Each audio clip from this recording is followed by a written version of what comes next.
Hey, leadership class. This is Mr. Hall, and I am putting together just a quick video for you to talk a little bit more specifically about the leadership paper.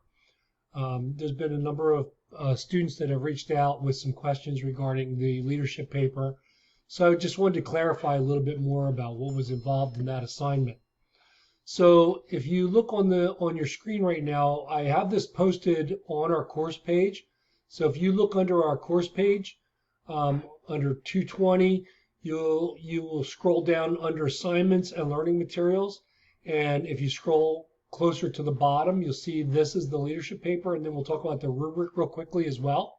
So the leadership paper, I want you guys to focus on and limit your paper's subject to a business leader, somebody that's been involved in business. This is not a general course. This is actually a business course. So because it's a business course, I want you to stay focused on that. So I'm not really looking for you and would not want you to do a paper that is related to a political leader, a religious leader or something like that. I really would like you to keep it more of a business leader. But this paper is really not a research paper. There is some research involved, and of course there will be because you're writing about a subject of a person. So there will be some research that's involved. But this is not strictly a research paper. This is much more of a leadership-focused paper, and I want you to be able to apply the things that you're learning in the leadership course to the person that you're writing about, and also apply their leadership style to yours as well. So here are the details listed that you can see on your screen. Again, choose a business leader whom you admire and, write. And again, it's an essay. It's not a real long paper. So you do need to provide some background and history of the leader that you chose. Not everybody is famous.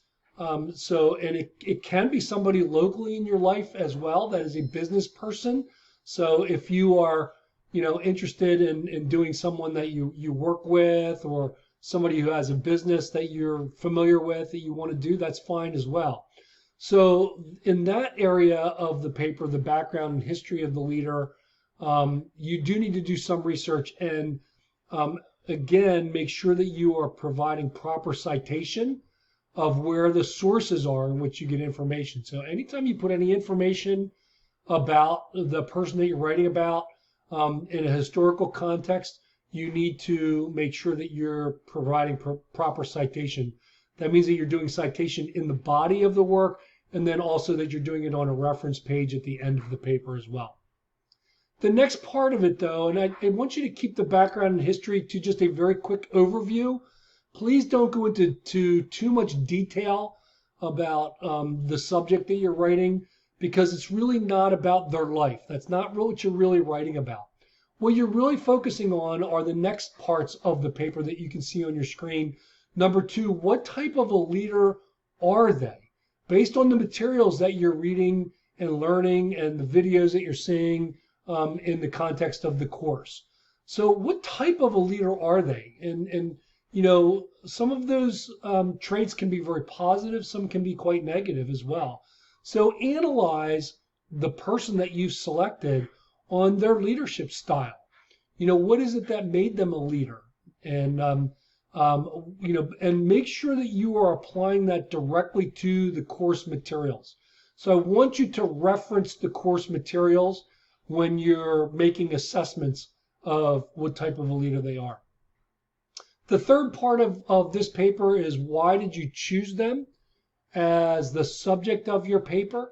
So what was it that kind of drove you to select them of anybody that you may be aware of, either they're famous or people that are local? Why did you choose them as your paper subject? And then number 4, how is their example of leadership, how does that affect your own leadership style? So is this someone that you have observed and you've evaluated and analyzed that you say, I really don't want to be this type of a leader because this person is a leader that I would not relate well to, but I would rather be a leader that's kind of opposite of them. So I've watched this person and I've learned what not to be? Or is it the flip side? I chose them, they're as a leader because their style of leadership is something that I think I would want to kind of emulate as a leader as well. So you can analyze it either way, but I want you again apply course material as to what kind of a leader they are, why did I pick them, and what is their example? How is that influencing how I look at myself as a potential leader or a future leader as well? Some of the things that are pertinent to the course, again, are the full exploration of the topic, which is not the full explanation or exploration of the person, but more about the exploration of their leadership styles. And remember, it's typically multiple different types of styles that you can pull from the book that will make up a leader. That we're not simple in leadership. We are definitely a mix of different leadership styles.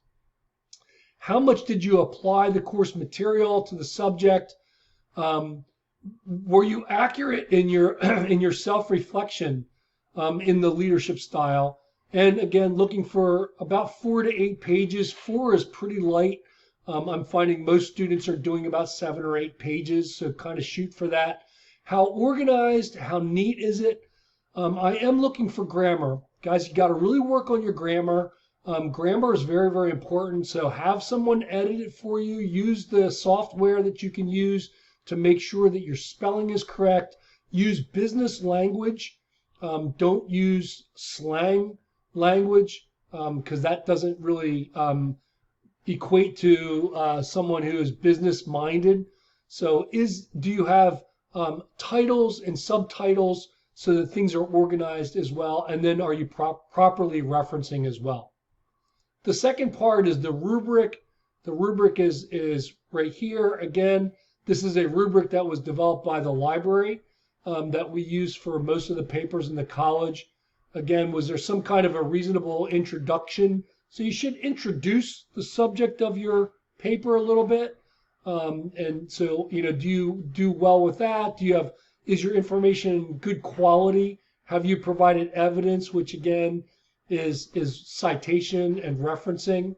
Are you supporting your analysis of their leadership style with materials in the course? Again, how organized is your paper? Does it look organized? And then are you taking a good conclusion? Are you putting together a conclusion? This is kind of what I got out of going through this exercise. And then, of course, again, grammar and mechanics of that, and your citation, which is related to referencing as well. So again, both of these are posted for you. Again, if you look under your course page, it's under assignments and learning materials. So make sure that you're taking a look at those. Again, when I'm demonstrating something and you see that there's an I with a cross in it, that means you can't see that. So this is what you're seeing from here on down. Again, there's some good information. The Writing Center information is there. So if you have trouble writing papers, I would really encourage you to have the Writing Center go over it with you. They can help you organize it and can go through grammar and things like that for you and give you a little bit of an edit. So they can be quite helpful for you. So I encourage you to click on that as well to gather more information about the Writing Center and what kind of services that they can provide for you as well.